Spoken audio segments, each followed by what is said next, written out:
చూస్తున్నాం రోజు రోజుకి బీఆర్ఎస్ పార్టీలో కవిత వివాదం ముదురుతోంది. ఇప్పటికే కేటీఆర్ ఒక చిన్న కౌంటర్ ఇచ్చి ఆయన రజతోత్సవ వేడుకల సందర్భంగా అటువైపుగా తెలంగాణ ఆవిర్భావ దినోత్సవ వేడుకలు నిర్వహించేందుకు డల్లాస్ వెళ్ళిపోయారు. అయితే ఆయన వెళ్తూ కవితకు స్ట్రాంగ్ కౌంటర్ ఇచ్చారు. పార్టీలో ఎవరైనా సరే లోపల మాత్రమే మాట్లాడాలి. మీకు నిజంగా గనక ఏమైనా సమస్య గనక ఉంటే పార్టీలో క్రమశిక్షణ కమిటీ ఉంది, ఫోర్మెన్ కమిటీ ఉంది, తర్వాత పార్టీలో మరీ ముఖ్యంగా ఇక్కడ అన్ని రకాలుగా డిసిప్లినరీ యాక్షన్ కమిటీ కూడా ఉంది. సో అన్ని రకాలుగా చర్చించడం కోసం సిద్ధంగా ఉన్నాం, మాట్లాడండి. కాదు కూడదనుకుంటే కనుక వారిపైన చర్యలు కూడా ఉంటాయన్నట్టుగా ఆయన కౌంటర్ ఇచ్చి వెళ్ళిపోయారు. మరి పార్టీ బయట వెలుపల మాట్లాడింది కేవలం కవిత మాత్రమే.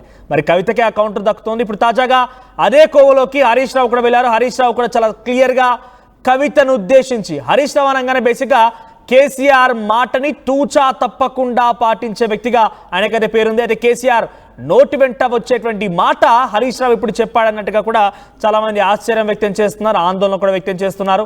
ఏకంగా బీఆర్ఎస్ పార్టీ ఎవరితోనో పొత్తు పెట్టుకుంటుందని చెప్పి కొంతమంది, పొత్తు పెట్టుకోబోతుందని మరికొంతమంది ఇష్టం వచ్చినట్టుగా మాట్లాడుతున్నారు.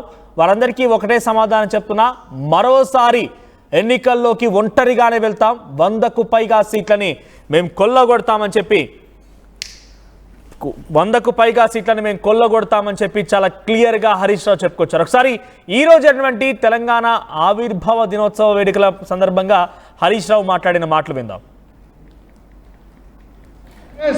స్వంతగానే ఉంటది, ఒంటరిగానే మళ్ళీ అధికారంలోకి వస్తుంది, 100 సీట్లతో అధికారంలోకి వస్తుంది తప్ప ఏ పార్టీతో బీఆర్ఎస్ పొత్తు పెట్టుకోదు.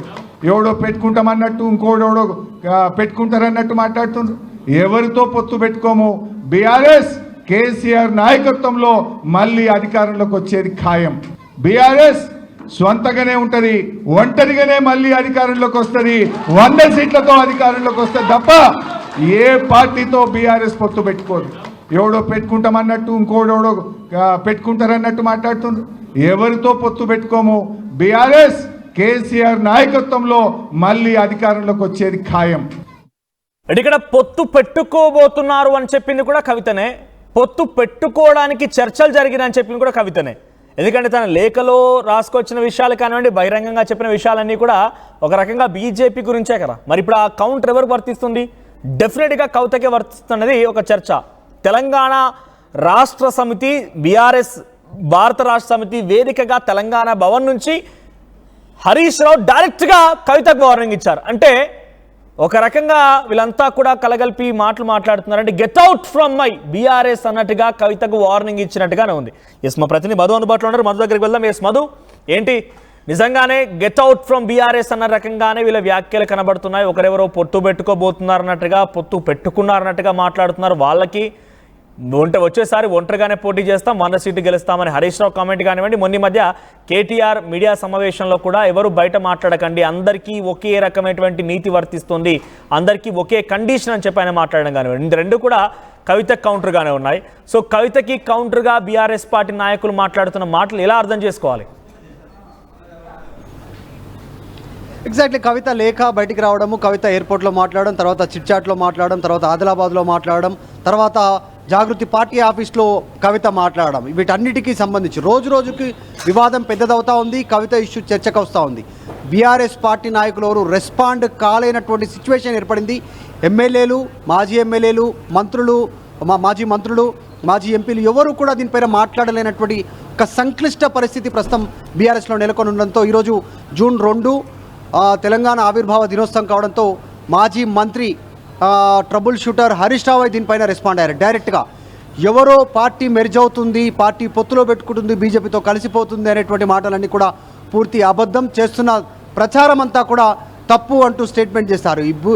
తెలంగాణ ఉన్నంత వరకు బీఆర్ఎస్ పార్టీ కొనసాగుతుంది, తెలంగాణ ప్రజల ఆకాంక్షలను నెరవేర్చడానికి బీఆర్ఎస్ ఉంటుందంటూ చాలా స్ట్రాంగ్, చాలా ఘాటు కౌంటర్ ఎమ్మెల్సీ కవితకి హరీష్ రావు ఇచ్చారు. ఈరోజు డైరెక్ట్గా తెలంగాణ భవన్ నుంచే చాలా స్పష్టంగా, పేరు తీసుకోలేదు కానీ కవితకు కౌంటర్ ఇచ్చినట్టుగానే పెద్ద ఎత్తున ఒక మెసేజ్ వెళ్ళిపోయింది క్యాడర్కి, రాష్ట్ర వ్యాప్తంగా ఉన్నటువంటి మిగతా వారందరూ కూడా. సో ప్రస్తుతం మొన్నటి వరకు, దానికి చిన్న ఎగ్జాంపుల్ తీసుకుంటే, మొన్నటి వరకు కవితను వెనకేసుకొస్తున్నటువంటి కాంగ్రెస్ ఈరోజు కాంగ్రెస్ కవిత పైన మాటల దాడి పెంచే ప్రయత్నం చేసింది. దానికి రీజన్ ఇక్కడ బీఆర్ఎస్ కవితను అంశాన్ని పక్కన పెట్టడం చాలా లైట్ తీసుకున్నటువంటి అంశంతో ఈ చర్చ జరుగుతూ ఉంది. సో హరీష్ రావు మొత్తానికి ఒక క్లారిటీ ఇచ్చారు. మొన్న మీడియా సమావేశంలో ఎవరైనా లేఖ రాసినా సమాచారం ఇవ్వాలనుకున్న పార్టీకి ఇవ్వచ్చు, అది అంతర్గతంగా మాత్రమే, బహిరంగంగా మాట్లాడొద్దు అనేటువంటిది కేటీఆర్ మీడియా సమావేశంలో ఓపెన్గా చెప్పారు. ఈరోజు హరీష్ రావు డైరెక్ట్గా స్ట్రాంగ్ కౌంటర్ ఇచ్చారు. ఎవరితో పొత్తు లేదు, ఎవరితో విలీనం లేదు, ఒంటరిగానే వెళ్తాం, ఒంటరిగానే అధికారంలోకి వస్తాం, 100 సీట్లు గెలుస్తాం ఇప్పుడున్నటువంటి సిచ్యువేషన్లో. సో ఫ్యూచర్లో కూడా ఏ పార్టీతో పొత్తు లేకుండా అధికారంలోకి రాబోతున్నాం అనేటువంటి స్టేట్మెంట్ ఇచ్చారు. ఇది ఖచ్చితంగా ఎమ్మెల్సీ కవితకే. కాకపోతే ఈరోజు ఎమ్మెల్సీ కవిత పార్టీ కార్యాలయానికి చాలా దూరంగా ఉన్నారు, బీఆర్ఎస్ పార్టీ ఆఫీస్కి రాలేదు. ఆమె నిన్ననే జాగృతి కార్యాలయం ఓపెన్ చేసినప్పటికీ ఈరోజు మళ్ళీ అక్కడే జెండా ఆవిష్కరణ చేశారు. తెలంగాణ ఆవిర్భావ దినోత్సవం సందర్భంగా అక్కడే మాట్లాడారు. ఆమె మాట్లాడుతూ కూడా బీఆర్ఎస్ పేరు తీయలేదు, కనీసం పేరు ఆమె మాట్లాడారు. కానీ కేటీఆర్, కేసీఆర్, హరీష్ రావు పేరెత్తలేదు. మరి ముఖ్యంగా కేటీఆర్, హరీష్ రావు పేరు పక్కన పెట్టిన కేసీఆర్ ప్రస్తావన లేదు. సో బీఆర్ఎస్ పార్టీ ప్రస్తావన లేదు. సో ఇవన్నీ కూడా డైరెక్ట్గా ఇద్దరి మధ్య వార్ డిక్లేర్ చేసినట్టు కనబడుతోంది. ఇప్పుడు హరీష్ రావు కూడా డైరెక్ట్గా తనకే కౌంటర్ ఇచ్చారు. అంటే పార్టీలో ఎవరు కూడా బీఆర్ఎస్ పార్టీకి సంబంధించిన నేతలు ఎవరు కూడా కవిత మ్యాటర్లో ఇన్వాల్వ్ అవ్వద్దు, ఎవరు బహిరంగంగా స్పందించకండి అని చెప్పి కేసీఆర్ ఎవరో చెప్పినట్టుగా పెద్ద ఎత్తున చర్చ జరిగింది. కేసీఆర్ చెప్పారు, దాన్ని తూచ తప్పకుండా అందరూ పాటిస్తారని చర్చ జరిగింది. కానీ అంతలోనే హరీష్ రావు డైరెక్ట్గా కవిత కౌంటర్ ఇవ్వడం ఎలా చూడాలి దీన్ని? ఎగ్జాక్ట్లీ. ఇప్పుడు బీఆర్ఎస్ ప్రస్థానం చూస్తే గతంలో టీఆర్ఎస్, ఇప్పుడు బీఆర్ఎస్ పార్టీ మారింది, సరే పేరు మారింది, కానీ టీఆర్ఎస్ పుట్టి 25 సంవత్సరాలు.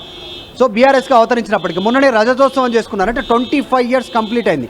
మరి జాగృతి విషయానికి వస్తే జాగృతి ఎప్పుడు ప్రారంభమైంది, ఎప్పుడు కంటిన్యూ అవుతుంది? అసలు జాగృతి ప్రారంభం కావడానికి ప్రధాన భూమికనే అప్పుడున్నటువంటి ఉద్యమ పార్టీ టీఆర్ఎస్. సో కేవలం 18 సంవత్సరాలు కంప్లీట్ చేసుకొని 19వ సంవత్సరంలోకి అడుగుపెట్టబోతా ఉంది జాగృతి.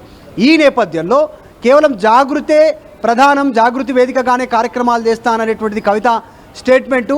అది పార్టీకి కాస్త ఇబ్బందికరమైనటువంటి పరిస్థితి నెలకొంది. అది ముఖ్యంగా బీజేపీ, కాంగ్రెస్ రాజకీయ అస్త్రంగా మార్చుకునేటువంటి అవకాశం మాట్లాడుతూ ఉన్నారు పదే పదే బీఆర్ఎస్. ఫ్యూచర్లో ఖచ్చితంగా అంటారు, కూతుర్ని, కొడుకుని, అల్లుడిని, వీళ్ళని స్ట్రీమ్ లైన్లో తీసుకురావడమే చేయలేకపోయారు కేసీఆర్ అనేటువంటి విమర్శలు ఎదుర్కొనే సిచ్యువేషన్ ఉంటుంది ఫ్యూచర్లో. కాబట్టి దాన్ని దృష్టిలో పెట్టుకొని హరీష్ రావు చాలా ఘాటు కౌంటర్ ఇచ్చారు ఎమ్మెల్సీ కవితకి ఈరోజు. దాంతోపాటు కాంగ్రెస్ పైన కూడా ఘాటైనటువంటి విమర్శలు చేశారు.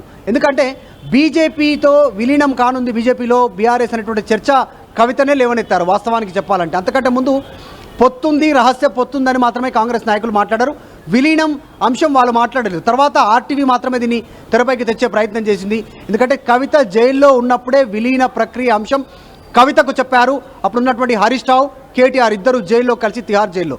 దాని తర్వాత దాదాపు ఒక 6 నెలల తర్వాత ఈ అంశాన్ని ఆర్టీవీ చెప్పే ప్రయత్నం చేసింది. అసలు యాక్చువల్గా ఈ అంశం కేసీఆర్, కేటీఆర్, హరీష్ రావు, కవిత ఈ నలుగురికి మాత్రమే తెలుసు పార్టీ విలీన ప్రక్రియ అనేటువంటిది. కానీ అత్యంత విశ్వసనీయ సమాచారంతో ఆర్టీవీ కథనం ప్రసారం చేసింది, అందరికీ తెలిసిందే. దాన్ని ఖండించారు. కానీ ఈరోజు కవిత మాట్లాడిన తర్వాత ఆర్టీవీ ప్రసారం చేసిందే నిజమని అందరూ పార్టీలో చర్చించుకుంటున్నారు, అన్ని పార్టీల్లో.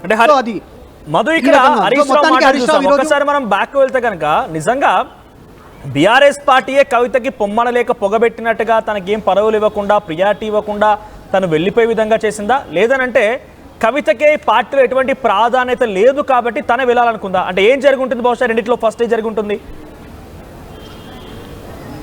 లిక్కర్ స్కామ్కి సంబంధించిన విషయంలో కవిత ఎప్పుడైతే జైలుకు వెళ్ళారో, సిబిఐ, ఈడీ కేసులను ఎదుర్కొని తిహార్ జైల్లో ఉన్నారో, విచారణను ఎదుర్కొంటున్నటువంటి సిచ్యువేషన్ ఉందో, ఆ సందర్భంలోనే విలీన ప్రక్రియ వచ్చినట్టుగా చెప్తా ఉన్నారు. కానీ ఎవరు చేశారు ఆ ప్రతిపాదన అనేటువంటిది ఇద్దరు, అటు బీజేపీ ఇటు బీఆర్ఎస్ చెప్పట్లేదు. బీజేపీ అయితే డిమాండ్ చేస్తూ ఉంది ఎవరు ఆ ప్రతిపాదన తెచ్చారు బయట పెట్టాలనేటువంటిది. కాకపోతే ఇప్పుడున్నటువంటి సిచ్యువేషన్లో బీఆర్ఎస్ బీజేపీతో కలిసిపోయే సిచ్యువేషన్ లేదని చెప్పే ప్రయత్నం చేశారు కవిత కౌంటర్ ఇస్తూ హరీష్ రావు. దాంట్లో భాగంగానే బన్కచెర్ల ప్రాజెక్టు విషయంలో కావచ్చు, గతంలో తెలంగాణ విషయంలో బీజేపీ వ్యవహరించినటువంటి తీరు కావచ్చు, నిధులు ఇవ్వకపోవడము, జాతీయ ప్రాజెక్టులు ఇవ్వకపోవడము, తెలంగాణకు పెద్దపీట వేయకపోయినటువంటి సిచ్యువేషన్ ఉంది. అలాంటి పార్టీతో, తెలంగాణకు వ్యతిరేకంగా ఉన్న పార్టీతో ఎలా పొత్తు ఉంటుంది అనేటువంటిది ఆలోచించాలి ప్రజలు. సో ఎట్టి పరిస్థితుల్లో పొత్తు లేదు అంటూ కవితకు కౌంటర్ ఇచ్చే ప్రయత్నం అయితే చేశారు హరీష్ రావు. సో చాలా క్లారిటీగా స్ట్రాంగ్ కౌంటర్ ఇచ్చారు జూన్ 2 తెలంగాణ రాష్ట్ర ఆవిర్భావ దినోత్సవం రోజు హరీష్ రావు కవితకి. సో ప్రజెంట్ కవిత నెక్స్ట్ ఫ్యూచర్ ప్లాన్ ఏముండబోతుంది అంటే, అటు బీఆర్ఎస్ పార్టీ నుంచి కీలకమైన వ్యక్తిగా కేసీఆర్ ఎక్కడ స్పందించడం లేదు, స్పందించాల్సినటువంటి కేటీఆర్, హరీష్ ఇద్దరు కూడా కౌంటర్ ఇచ్చారు.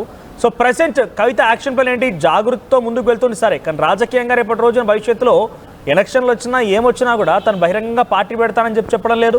అలా అని చెప్పి బీఆర్ఎస్లో కంటిన్యూ అవుతాను, బీఆర్ఎస్ పార్టీ సిచ్యువేషన్లో ఉంటుందానంటే బీఆర్ఎస్ పార్టీకి నెగిటివ్గానే మాట్లాడుతున్నారు. సో తను ఏం చేయబోతున్నారని ఎక్స్పెక్ట్ చేయాలి. ఇటీ రోజు తెలంగాణ భవన్ వేదికగా పెద్ద ఎత్తున ఒక కోలాహల వాతావరణం నెలకొంది. చాలామంది సీనియర్ లీడర్లు, హరీష్ రావు వీళ్ళందరూ కూడా జెండావిష్కరణకు వచ్చారు. కాబట్టి వీళ్ళలో ఏం చర్చ జరుగుతుందో, ఇంటర్నల్గా టాక్స్ ఏంటి? ఎగ్జాక్ట్లీ ఆ కవిత బీఆర్ఎస్ పార్టీకి దూరంగా ఉండనున్నారు.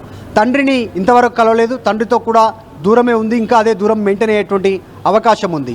రేపు ఆగస్టు వరకు ఈ సందిగ్ధత కొనసాగేటువంటి సిచ్యువేషన్ కొనసాగుతూ ఉంది. దానికి ప్రధానమైనటువంటి రీజన్ ఆగస్టులో రాఖీ పౌర్ణమి వస్తూ ఉంది. ప్రతి రాఖీ పౌర్ణమికి ఖచ్చితంగా ఎమ్మెల్సీ కవిత కేటీఆర్ దగ్గరికి వెళ్ళి రాఖీ కడతారు, ఇంట్లో ఆశీర్వాదం తీసుకుంటారు, ఆడబిడ్డలతో కలుస్తారు, తండ్రి తల్లితో టైం స్పెండ్ చేస్తారు. మొన్న ఆమె జైలు నుంచి తిరిగి వచ్చిన తర్వాత కూడా అన్న కేటీఆర్కి రాఖీ కట్టారు. కానీ ఈ ఆగస్టు ఎలా ఉండబోతుంది, దాదే కవిత ఏ రూట్ ఎంచుకోనున్నారు, పార్టీకి దూరంగానే ఉంటూ జాగృతితో పోతాననేటువంటిది క్లారిటీ వచ్చే అవకాశం ఉంది. ఇదంతా పక్కన పెడితే జాగృతి ఆఫీస్ ఓపెన్ అయింది.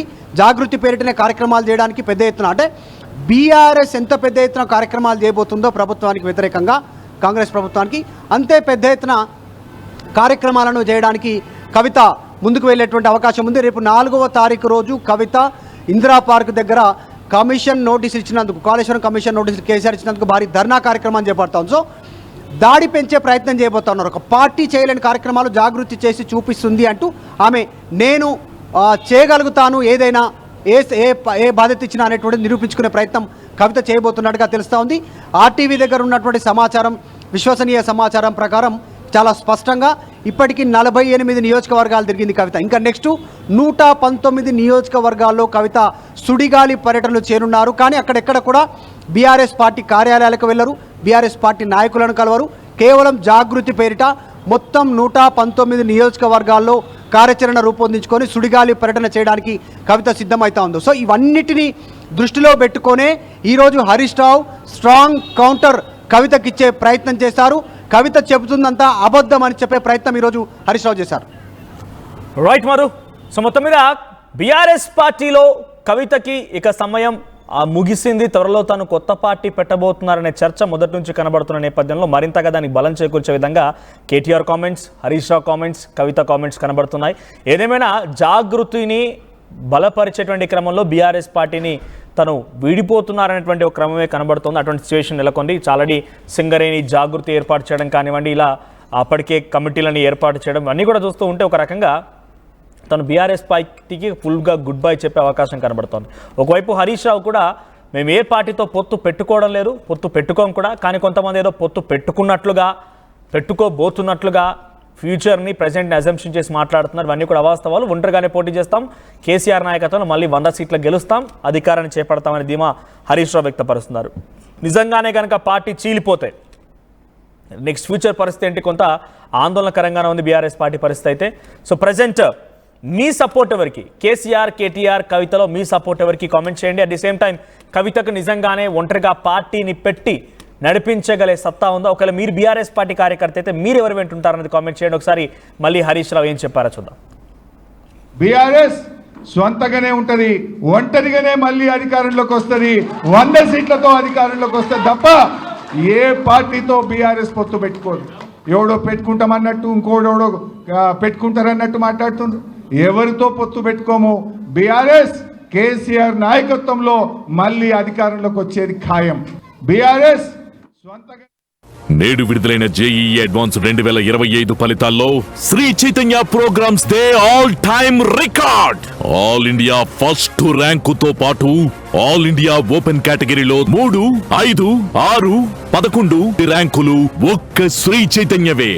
ఇక ఐఐటి జేఈఈ ర్యాంకులకు చిరునామా శ్రీ చైతన్యనే. జేఈఈ అడ్వాన్స్డ్ 2025లో నారాయణ టాప్ ర్యాంకుల సంచలనం. All India 3rd rank నారాయణదే.